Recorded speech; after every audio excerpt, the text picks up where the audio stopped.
I'm Kathi Clapham, and I was born with cystic fibrosis 45 years ago. Cystic fibrosis had already claimed the lives of my older sister and my older brother before either one had reached the age of 5. So when I came along in 1971, my parents were well aware of how horribly devastating this genetic disease could be.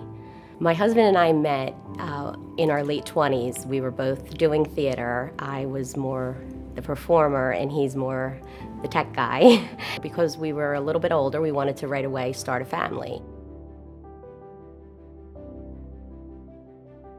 The last thing I recall was giving birth, and 2 weeks later was waking up and I was trached and had feeding tube and was told I had been in a medically induced coma to give my body time to start to hopefully breathe on its own, and I was like in shock. My relationship with Dr. Ahya, one of the lung transplant physicians, began when I was pregnant and in such dire straits and such a serious condition. And we formed a bond that really was a special doctor-patient. I felt in his eyes, I knew he cared and he was concerned about me.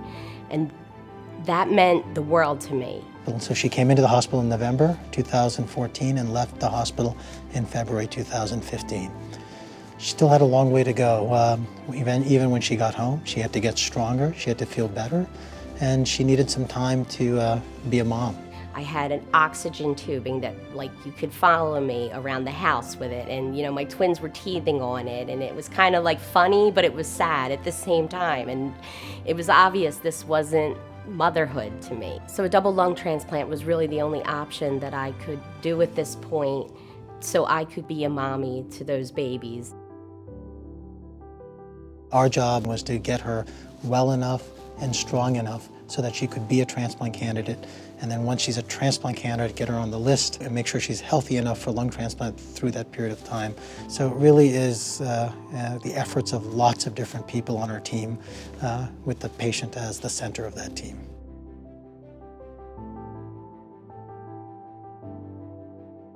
I was very lucky. The surgery was, textbook. The doctor told my family that it was, they were beautiful lungs. And, I was out of surgery at 11 o'clock at night, and I don't even think, the next morning I was able to wean off a ventilator. And it was this feeling of I just kept thinking I can fly, I don't know why, but I kept going through my head, I just want to go up and down the hallway, just running up and down, because I had never felt that much, that air. What I'm most impressed by is that she was never defined by her illness. She was a person who had cystic fibrosis, but she was going to live her life and live her life to the fullest. She is an amazing mom. I see her as an amazing wife. I can't think of anyone who's really embraced the philosophy that lung transplantation really is a gift of life and it's a second chance. And it's a privilege for me just to be a part of her story. Penn Medicine was really wonderful in treating me.